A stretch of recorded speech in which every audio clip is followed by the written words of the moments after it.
द्वारकाधीश की जय, श्री गोवर्धन नाथ की जय, श्याम सुंदर श्री यमुने महारानी जी की जय, श्री गिरिराज धरण की जय, श्री गोसाई जी परम दयाल की जय, श्री गोपाल लाल प्यारे की जय।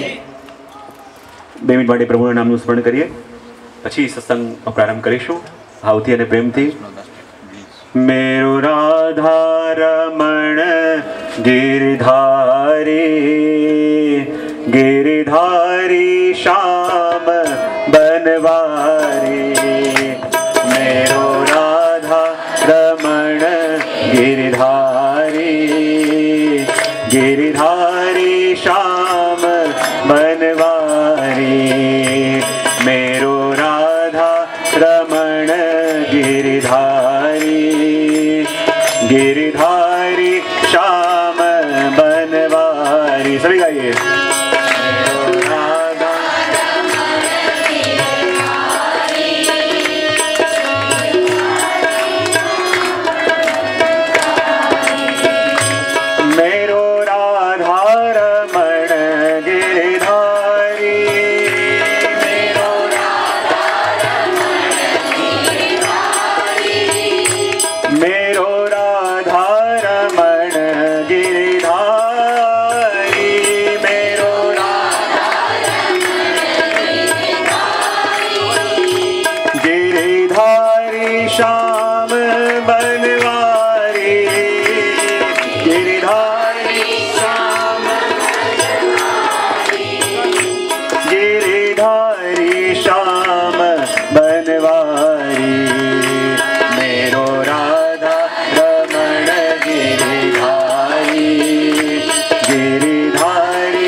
नमो भगवते तस्मै कृष्णाय कर्मणे रूप नाम विभेदेन जगत क्रीडति यो यतः प्रभुर्नंद कुमारो मे स्वामिनी वृषभानुजा कृतार्थोहम कृतार्थोहम कृतार्थोहम न संशय।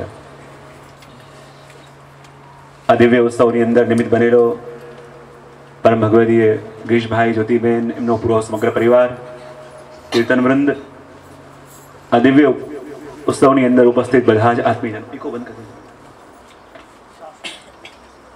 ખૂબ આનંદનો અવસર છે. આજે એક દિવ્ય ઉત્સવ નિમિત્તે આપણે બધા ભેગા મળ્યા છીએ. અનેક મનોત રાખવાનો વિચાર કર્યો. છેલ્લે હિંડોળાનો ઉત્સવ નક્કી થયો. અને હિંડોળાનો ઉત્સવ જ્યારે ઘરમાં થાય તો પ્રભુ શું સંકેત આપે? ભગવાન માટે આપણે કહેતા હોય કે ભગવાન કોણ છે? કે જેના હાથમાં આખા જગતની ડોર.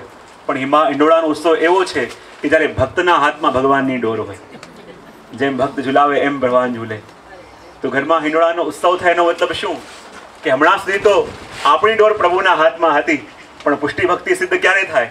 કે જ્યારે ભગવાનની ડોર ભક્તના હાથમાં આવી જાય. અને આજે આ પરિવારના હાથમાં ઠાકોરજીએ પોતાની ડોર આપી છે. આ પરિવારના હાથમાં ઠાકોરજીએ પોતાને સોંપ્યા છે. ઘણીવાર મારા પ્રવચનમાં કહેતો હું, બે વસ્તુ હોય. એક હોય વસ્તુ મળવી અને બીજું હોય વસ્તુને પામવી. પ્રયત્ન કરીને, સાધન કરીને વસ્તુ મળી તો જાય, પણ મળેલી વસ્તુ પણ પામી શકાતી નથી. જો જીવનમાં ઘણી વસ્તુ આપણને મળે, પણ એક વસ્તુ યાદ રાખીએ, મળેલી વસ્તુ ઉપર આપણો અધિકાર ન હોય, જ્યારે વસ્તુને પામીએ ત્યારે આપણો અધિકાર સાબિત થાય. તો મળવું અને પામવું બંનેમાં ફરક શું? જો લઘુરાસ વખતે ગોપીઓને ભગવાન મળ્યા તો ખરા, પણ ગોપીઓ પામી ન શકી, માટે મળેલા પ્રભુ પણ એમની પાસે રહ્યા નહીં. અને જો ચાલતા ચાલતા આપણે જતા હોઈએ, રસ્તામાં કોઈ વસ્તુ આપણને મળે તો તરત ખિસ્સામાં મૂકીએ કે આપણે આસપાસ જોઈએ? અહીં લંડનમાં શું કરે છે લોકો? ચાલતા ચાલતા જતા હોઈએ, રસ્તામાં કોઈ વસ્તુ આપણને પડેલી મળે તો આપણે આસપાસ જોવા લાગી. બોલે કેમ? કારણ કે મળી છે એટલે મારી નથી, બીજા કોઈની પડી છે. તો જ્યારે જેની વસ્તુ હોય એ આવીને આપણને કહે કે આ જે વસ્તુ તે મળી છે એ તારી છે, ત્યારે આપણે એ વસ્તુને પામી કહેવાય. તો આપણને પણ લાગે કે આપણા ઘરમાં પણ ઠાકોરજી બિરાજે છે. કોઈને ત્યાં 10 વર્ષથી, કોઈને ત્યાં 20 વર્ષથી, કોઈને ત્યાં 25 વર્ષથી. પણ ઠાકોરજીની સામે બેઠા છતાં પણ આપણું મન પ્રભુમાં લાગે નહીં, તો માનો પ્રભુ મળ્યા છે ખરા, પણ હજી પામી શક્યા નથી. ઠાકોરજીના સત્સંગમાં બેસીને પણ આપણું મન પ્રભુમાં ન લાગે, તો માનવું કે મળ્યા છે પણ હજી પામ્યા નથી. તો આષ્ટો પુષ્ટિ ભક્તિ માર્ગ શું છે? આખી પુષ્ટિ ભક્તિ શું છે? કે જે પ્રભુ આપણને આપણા ભાગ્યથી મળ્યા છે, હવે આપણા પ્રેમથી એ મળેલા પ્રભુને પામવા છે. અને મળેલા પ્રભુને જ્યારે પામીએ ત્યારે સાચા અર્થમાં એ પ્રભુ આપણા કયા કહેવાય, એ પ્રભુ આપણા માથે બિરાજ્યા કહેવાય. અને એ જ તો પ્રેમના માર્ગની વિશિષ્ટતા છે. કારણ કે ભક્તિ માર્ગમાં કોણ આવી શકે? જો હમણાં કેટલા સુંદર કીર્તનો થતા હતા. અને ઘણી વાર મારા પ્રવચનમાં કહેતો પણ હોઉં કે આ કલિકાલની અંદર પ્રભુને મેળવવાના 2 માર્ગ શ્રેષ્ઠ છે. એક યોગીનો માર્ગ અને બીજો વિયોગીનો. યોગી પણ પ્રભુને શોધવાનો પ્રયત્ન કરે અને વિયોગી પણ શોધવાનો પ્રયત્ન કરે. બંનેમાં ફરક એટલું કે યોગી જ્યારે પ્રભુને શોધે, પદ્માસન લગાવી આંખો બંધ કરી અને સમાધિમાં પ્રભુને શોધવાનો પ્રયત્ન કરે, અને વિયોગી જ્યારે શોધવાનો પ્રયત્ન કરે તો નાસ્તા નાસ્તા, ગાતા ગાતા, કૂદતા કૂદતા પ્રભુને શોધવાનો પ્રયત્ન કરે.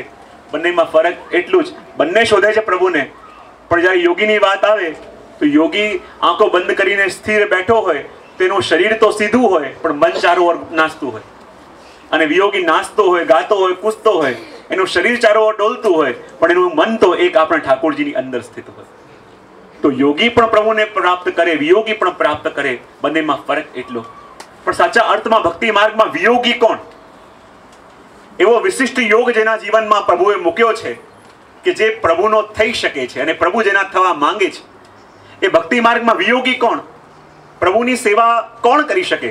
તો મહાપ્રભુજી એક સ્પષ્ટ વાત આપણે ત્યાં કરે છે કે ઠાકોરજીના સાનિધ્યમાં એ જ બેસી શકે, ઠાકોરજીની સેવા એ જ કરી શકે કે જેના હૃદયમાં પુષ્ટિ બીજ ઠાકોરજીએ પધરાયું છે. ઠાકોરજીની સેવા કોણ કરી શકે? આપણા માથે ઠાકોરજીની સેવા ક્યારે પધારે? આપણા ઘરમાં ભગવત સેવા ક્યારે બિરાજે? કે જેની અંદર ઠાકોરજીએ પુષ્ટિ બીજ મૂક્યું હોય. તો શું મૂક્યું હોય? તો પુષ્ટિ બીજ એટલે શું? પુષ્ટિ બીજ એટલે ઠાકોરજીએ એ જીવને પોતાના શ્રીઅંગની સેવા માટે પસંદ કર્યો છે. હવે જો કોઈ પણ દેશમાં ઇલેક્શનમાં ઉભા રહેવું હોય તો એની સૌથી પહેલી જરૂરિયાત શું? સૌથી પહેલું ક્વોલિફિકેશન શું? કે વ્યક્તિ એ દેશનો સિટીઝન હોવો જોઈએ. જો સિટીઝન ન હોય તો ક્યારે ઇલેક્શનમાં ઉભો રહી શકે?